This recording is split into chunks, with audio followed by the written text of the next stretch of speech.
دوستو، جب خلافت عثمانیہ کا خاتمہ کیا گیا تو آل عثمان کو راتوں رات یورپ بھیج دیا گیا۔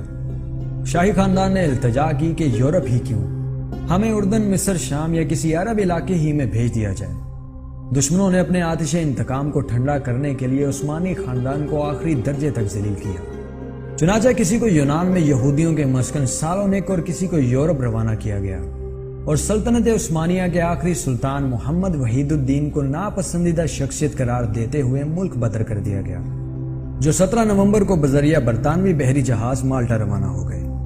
ان کی تمام جائیدادیں ضبط کر لی گئیں، یہاں تک کہ ان کے پاس ایک پائی تک نہ رہنے دی گئی۔ ویوز کہا جاتا ہے کہ سلطان محمد وحید الدین کے شہزادے منہ چھپا کر پیرس کی گلیوں میں کاسہ گدائی لیے پھرتے تھے کہ کوئی انہیں پہچان نہ پائے۔ پھر جب سلطان کی وفات ہوئی تو کلیسا ان کی میت کو کسی کے حوالے کرنے پر آمادہ نہ ہوا، کیونکہ دکانداروں کا قرض ان پر چڑھا ہوا تھا۔ بلاخر مسلمانوں نے چندہ کر کے سلطان کا قرض ادا کیا اور ان کی میت کو شام روانہ کیا، اور وہاں پر وہ سپرد خاک ہوئے۔ 20 سال پہلے جنہوں نے سب سے پہلے ان کے بارے میں دریافت کیا اور ان کی خبر گیری کی، وہ ترکی کے وزیر اعظم عدنان مندرس تھے۔ شاہی خاندان کی تلاش کے لیے وہ فرانس گئے اور وہاں جا کر ان کے احوال و قوائف انہوں نے معلوم کیے۔ پیرس کے سفر میں وہ کہتے تھے کہ مجھے میرے آبا کا پتہ بتاؤ، مجھے میری ماں سے ملاؤ۔ بالآخر اطلاع ملنے پر وہ پیرس کے ایک چھوٹے سے گاؤں پہنچ کر ایک کارخانے میں داخل ہوتے ہیں تو کیا دیکھتے ہیں کہ سلطان عبدالحمید کی زوجہ 85 سالہ ملکہ شفیقہ اور ان کی بیٹی 60 سالہ شہزادی عائشہ ایک کارخانے میں نہایت معمولی اجرت پر برتن مانج رہی ہیں۔ یہ دیکھ کر مندرس اپنے آنسو نہ روک سکے اور زاروں قطار رو پڑے۔ پھر ان کا ہاتھ چوم چوم کر کہنے لگے، مجھے معاف کیجئے، مجھے معاف کیجئے۔ شہزادی عائشہ نے پوچھا، آپ کون ہیں؟ تو انہوں نے کہا کہ میں ترک وزیر اعظم عدنان مندرس ہوں۔ بس اتنا سننا تھا کہ وہ بول اٹھیں، اب تک کہاں تھے؟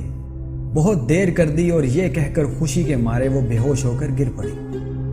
عدنان مندرس جب انقرہ واپس گئے تو انہوں نے جلال بیار سے کہا کہ میں آل عثمان کے لیے معافی نامہ جاری کرنا چاہتا ہوں اور اپنی ماؤں کو واپس لانا چاہتا ہوں۔ بیار نے شروع میں تو اعتراض کیا، مگر مندرس کے مسلسل اصرار پر صرف عورتوں کو واپس لانے کی تائید کی۔ پھر عدنان مندرس خود فرانس گئے اور ملکہ شفیقہ اور شہزادی عائشہ دونوں کو فرانس سے ترکی واپس لے آئے، مگر شہزادوں کے لیے معافی نامہ جاری کر کے ان کو اپنے وطن عزیز ترکی لانے کا صحرا مرحوم اربکان کے سر جاتا ہے، جب وہ وزیر اعظم کے منصب پہ فائز تھے۔ دوستو، بعد میں عدنان مندرس پر جھوٹا مقدمہ چلا کر ان کو تختہ دار پر لٹکا دیا گیا، اور ان پر جھوٹا الزام یہ تھا کہ انہوں نے حکومت کے خزانے سے چوری کر کے سلطان کی اہلیہ اور بیٹی پر خرچ کیا ہے، جنہیں وہ فرانس سے ترکی واپس لائے تھے۔ وہ ہر عید کے موقع پر ملکہ اور شہزادی سے ملاقات کے لیے جاتے اور ان کے ہاتھ چومتے، اور اپنی جیب خاص اور اپنے ذاتی خرچے سے 10,000 لیرہ سالانہ شہزادی عائشہ اور ملکہ شفیقہ کی خدمت میں پیش کرتے تھے۔